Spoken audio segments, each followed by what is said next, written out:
You beautiful people. Some of you may have seen my aha moment post earlier today. It's been really interesting, and I always get I won't tell you where I was when I had my aha moment. Suffice to say that I always tend to get my revelations in certain parts of the house and building, so be it. But I was reading a blog post by a woman called Elizabeth Peru. If you have not read any of her stuff, I urge you to do so. She's an amazing woman. She has been doing something called the Tip Off for about 15 years now, apparently. I've only known about it for the last 12 months. I've probably only been following her for 12 months. She's amazing.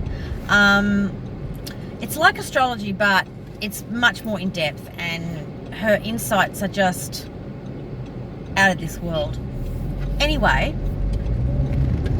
so after I got my aha moment, it really sort of came home to me when she sort of stated, you know, your soul has been pulling you back to your true path and to walk in your truth, and you know it because it's, you know, you're being pulled back to what you used to do, and you were so good at it. They were her exact words, and I went, you know what, that's true, because after my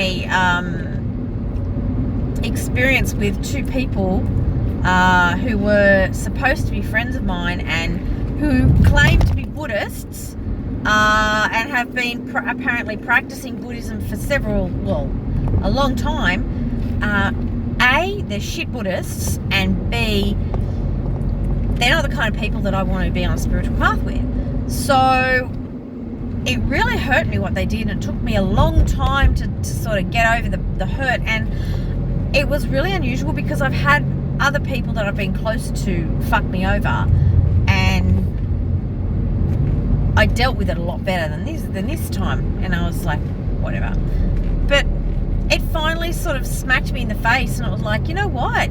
This is a blessing, because now this forces you to confront the fact that you're trying to conform yourself into a path that's not yours.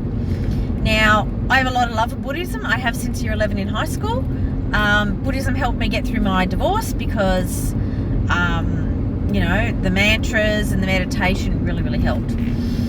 There's a lot that I love about Buddhism, but there are fundamental aspects and beliefs that I really have a hard time reconciling with.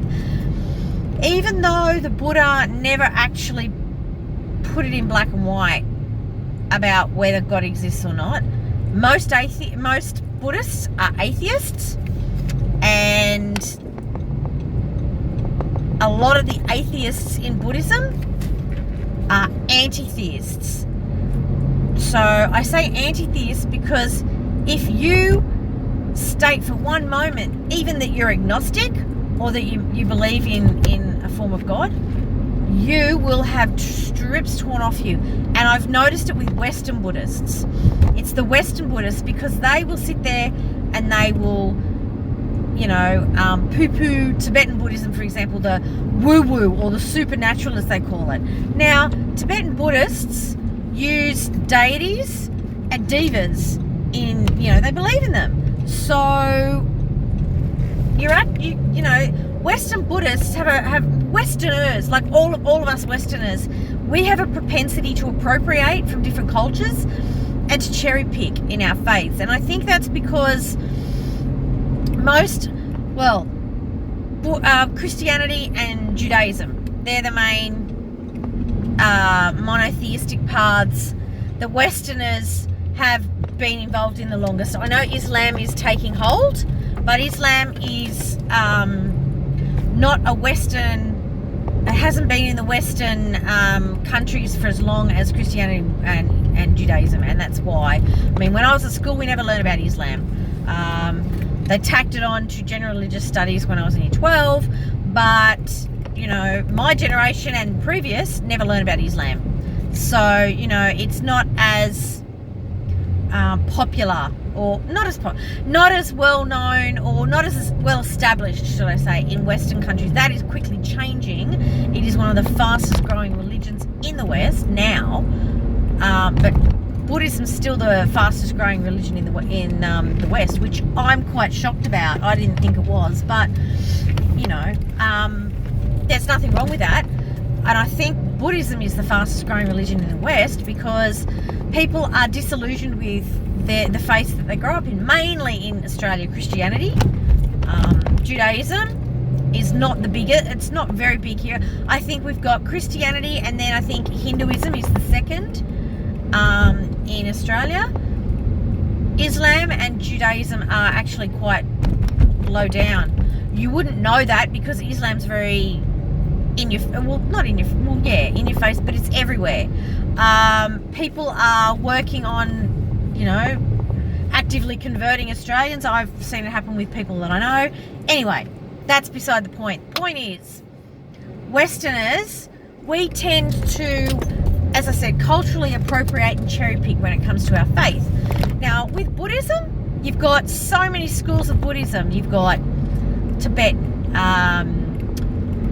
Zen, Mahayana, Theravada, Buddhist Thai forest tradition. You've got shitloads, and they're all valid and they all offer something really good. But the problem is, for example, Tibetan Buddhism, and Tibetan Buddhism is the one I'm most familiar with.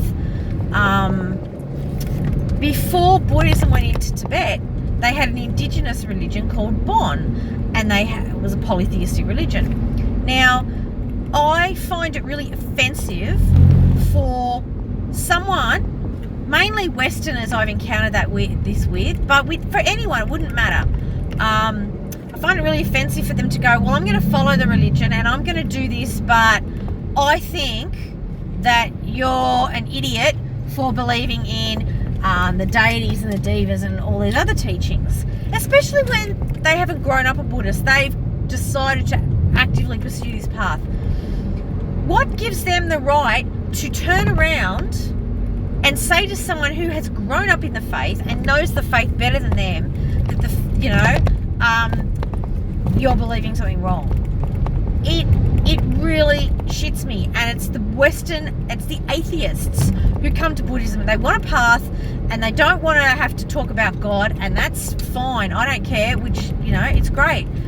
But they turn around and then they pick it apart, and they always use the excuse of, oh, well, the Buddha said whatever works for you, use it, whatever doesn't, leave it.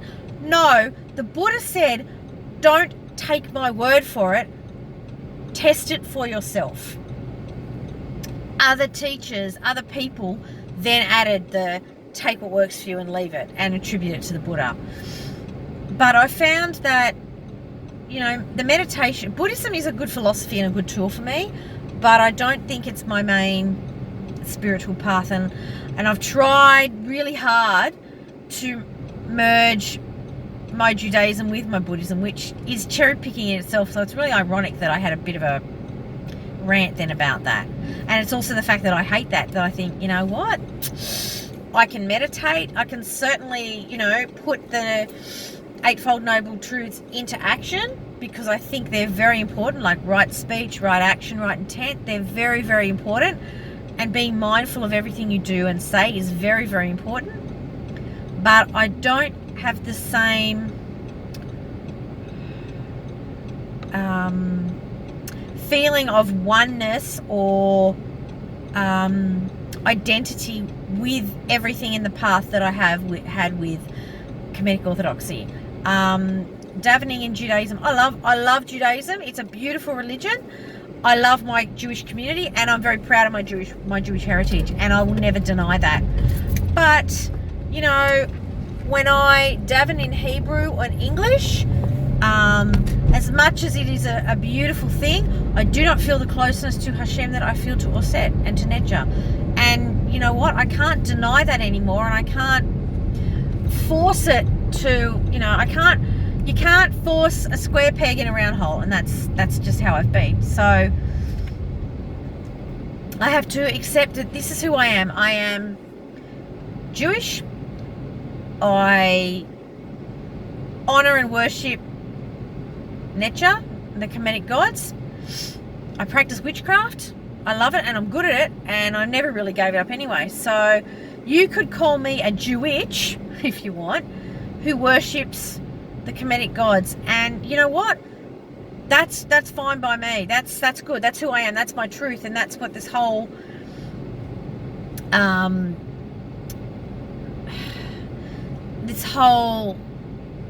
phase of what we're going through with the planets is all about. It's walking your truth and speaking your truth. And I've known this inherently within myself a good 18 to 24 months.